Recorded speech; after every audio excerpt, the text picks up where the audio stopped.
The Tim Lebeau Solo Show is a Quick Diz Takes production. To all who come to this happy place, welcome. Hello, I'm Michael Eisner.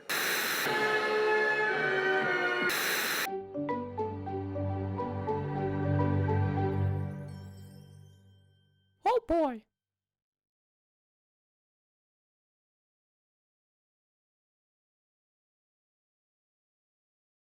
What's up, guys, and welcome to the Quick Diz Takes podcast. This is going to be a different kind of podcast, a new show that I have been thinking about doing for quite some time, and am going to attempt to do for the first time this week. This is the show I'm calling the Tim Lebeau Solo Show, because as you can see, it is just me.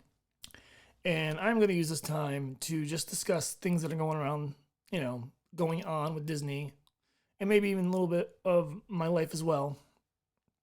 So yeah, I want to get into that. And there's just been so much stuff with Disney lately that I have found to be interesting.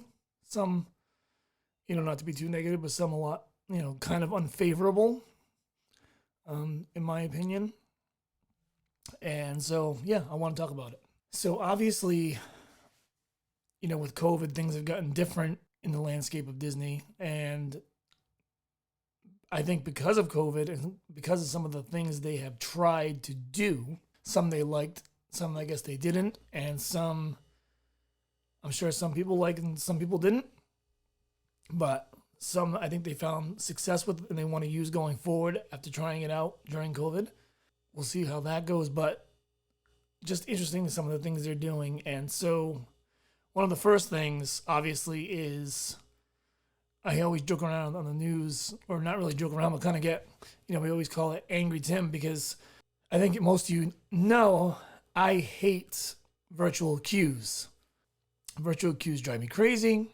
I know there's pretty much only one right now in Disney World, The Rise of the Resistance, but I just think it's crazy. The idea of going on a vacation to Disney World and not being able to ride potentially the biggest ride on your itinerary is just absolutely absurd to me, considering what you're being charged to go to the park in the first place. And especially because recently, with COVID, they have had reservation system to get into the parks. So to go and get a reservation and fall in line with the amount of people they want to allot in that park for that day to begin with and still get in and not be able to get on Rise of the Resistance is, to me, absolutely absurd. And to me is a reason why I think some people would consider not even going.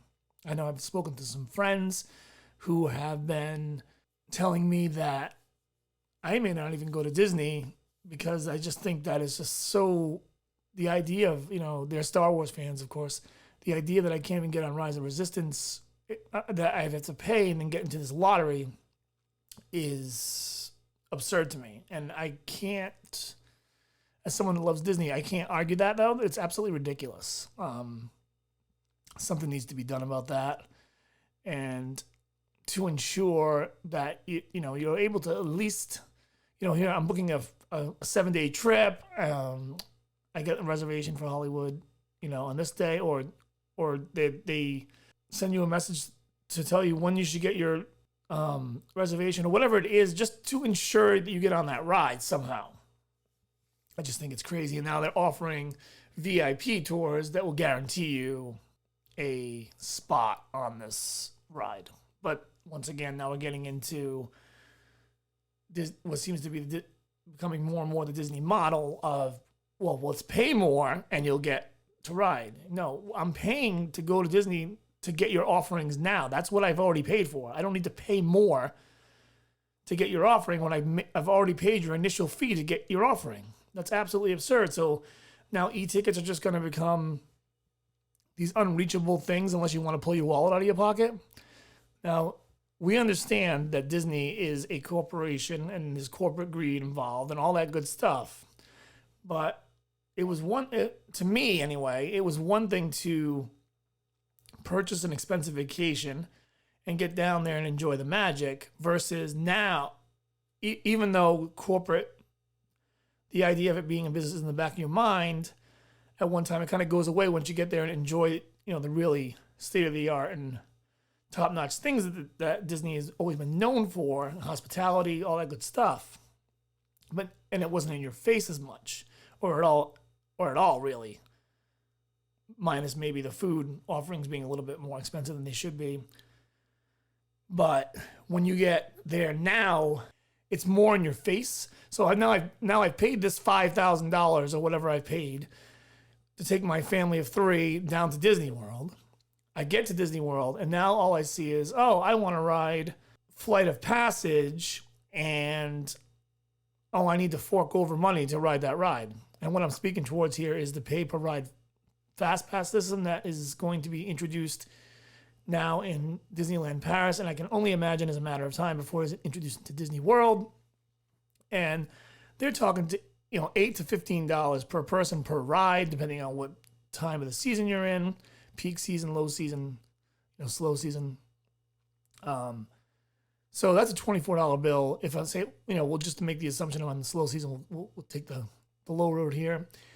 $24 for me and my family to ride Flight of Passage after I just paid $5,000 to get down there, which I understand is not the entire fee for the parks, but I paid $2,500 or $3,000 for resorts and all that other good stuff, and then $2,000 for the park. Whatever the fee is for the park is still obnoxious, and now I got to pay more. Now I get this is a luxury. I get this is not something that you have to do.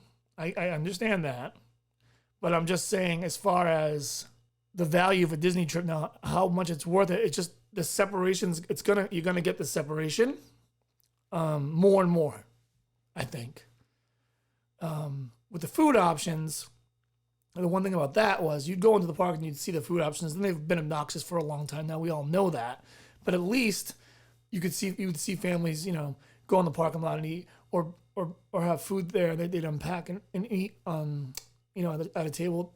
So there was a way, you had an option. You could go the route of eating there, go off property, eat, bring your own food and eat. I'm messing around with my hat here, sorry. And save money. There was angles to save money. And yes, I guess there's technically angles to save money with, I can just opt not to pay for the ride. But the thing is, depending on where you're coming from and how often you go, you're there, you've paid for this experience. You expect to experience what you pay for. If I go to a restaurant and order a cheeseburger, I don't expect the cheeseburger to arrive and then be like, oh yeah, by the way, the cheeseburger's a little bit harder to get than other items on the menu, so that's going to be an extra $2 up fee. No. I signed up for this. This is what I want. Now, I think they got to do a better job in figuring this out. Now, there's another free option that I've read about. I'm not quite sure how all this shakes out yet, but I guess there's a half-hour window to get into what they call a standby queue. So you would go into the park, from what I understand, don't quote me on all this, and go into your app and say, I want to ride Pirates. Okay, so Pirates is available from 1 to 1:30 or 1:30 to whatever it is. You show up at that time, you're allowed into the queue. Now, what that entails as far as how fast you get on a ride and all that, I'm not sure. I'm not sure if that's just, are they reserving a queue spot now? Are you just, instead of just showing up to a queue, you have to have a reservation to even get into a standby queue, or what? I'm a little confused on that, but stay tuned for weeks to come for us to sort that out. But it's just gotten obnoxious. And it gets, over the last few weeks, it just seems to be getting worse and worse. And then the rebranding of the Halloween party and the rebranding of the Christmas celebration, and how they kind of bump the prices up and less offerings. It doesn't seem to, they don't seem to want to stop right now. I know the demand is there. I get supply and demand. I get it all. And I'm not saying, I guess they got to do what they got to do. But my point is, as Disney fans, as people that like to go to Disney, I'm just not sure how much longer the window is for it to be worth it. I had recently gone in May on a kind of a quick 2-day trip, and I told my wife, I was like, this might be the way I do this from now on, is once in a while I just go down and jump over there for like 2 days and call it a day. Like, it's just too expensive. The resorts are way overpriced. We know that. The food's way overpriced, and now the rides are going to become overpriced. It's just, or you don't even get on a ride at all that you want to go on because of virtual queues and the way that's set up. I don't know. I actually saw the other day people talking about Michael Eisner and Frank Wells and saying that they had missed them. And I saw a comment where someone was like, if you read Disney War, you might not be saying the same, you might not be saying that. Well, I'll tell you what, from someone that has read Disney War, first of all, and someone that's experienced in the parks through the Eisner era, the Iger era, and now the Chapek era, you could argue, obviously the argument is there that Eisner laid the foundation for where we are today as far as where these prices have gone. But the one thing I'll say about Eisner and Wells is, yeah, they started these new, mild price hikes at first and trying to keep people on property and all that stuff. That was mainly an Eisner thing. But at least the quality of the product was there. Like, when you paid and you got there, you're like, this is why we like Disney, right? We got here, and this is worth it. This is okay. My family's taken care of. Everyone's overly polite and accommodating. The rides are good. I don't have to, there was a decent fast pass system at the time. I didn't have to, there was no chance I wasn't going to get on something if I was willing to go, out of my way to make sure I get on it, whether it was a standby or a fast pass. There was no, unless it was on the refurbishment, there was no chance I was not going to get on that ride. And, new parks opened in Disney World when they were there. Like, things just seemed to be going or more in a positive direction. Whereas, and I know a bottom line with the shareholders is always going to be a thing, but it just feels like more than ever it is now. And you don't see things like back then, like you do now, where, we're going to cut down on the photo pass system and replace them with, like, a box with a camera in it, for example. That's just that's just in your face, like, oh, they're cutting costs there, and it's just making my vacation a little bit worse. The problem is you get a little bit worse there and a little bit worse here, and then I don't know. And bathrooms, things like that, it's not as immaculate as it used to be at Disney, in my opinion, either. Just little things all over the place. And I'm even pre-COVID. It's just, I don't know, something's, it's just not, to me, trending in the right direction. It's not to say I don't love Disney. Obviously I do. I have a channel dedicated to it.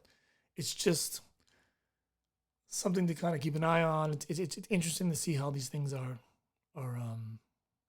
playing out. But I just wanted to address that. Also, I got a few comments from Twitter followers asking me over the last year, and so we're asking what kind of happened to Johnny and I. Nothing happened to Johnny, but we did go off the air on our podcast for quite some time. I think I had mentioned that early on when I had gotten back that I'd gotten sick last year. I don't want to go into too much detail of personal stuff, but I will say that I had a situation with my heart. I got what they call, was essentially a heart failure, what they call an ejection fraction. It was down to right around 8% when I got into the hospital. This kind of came out of nowhere. I was working tons of hours like I always have my entire adult life. All of a sudden, I couldn't sleep, or I would fall asleep, wake up, have a hard time breathing. Got weak, long story short. Finally checked into an ER. They discovered that my heart was, running at an 8% EF. And, thank God, they shipped me up to Boston, which a lot of you may or may not know is, some of the best hospitals in the world. And they were great up there, and they were able to really help me out. They saved my life, essentially. I mean, I was not far from not a good situation, let's put it that way. And so that's why we took a fairly long sabbatical. And even when I had gotten back, one thing people don't talk about when they have things like this, or you don't hear too much from a lot of people, is, at least I wasn't familiar with it until it happened to me, is how long it takes to get your confidence back to go about living life again. I know it may sound weird to anyone that hasn't gone through it, but it is a very difficult thing. Just to like feel comfortable getting back in your car and driving or whatever it is. It's just weird, but it took some time. I tried to jump back into the podcast, late summer last year, and I did. And then we took breaks, and I did but really not until January did I feel like I was ready to get going again. As you can see, now we have episodes every week, and we're back on track. So I definitely slowed down my production of videos, but the videos are going to be coming again as well. So keep an eye out for that. I've already made a few. I just got to get things brushed up and ready to go, get a schedule going for that. So yeah, we had a lot of good momentum on the channel, and we kind of lost it a little bit, and I apologize. I mean, I know it wasn't my fault, but I'm still going to apologize for that. The condition was very difficult. And anyone that goes through this, and you feel any of that stuff I just mentioned, don't, you're not alone. It's not an easy time. And the PTSD that comes with it, or the depression that can come with it, which is out of the blue. I would recommend, I haven't gotten to this point, but I know people do, talk to somebody. I haven't gone to like a professional, I will say that, but people do that, and I don't blame them.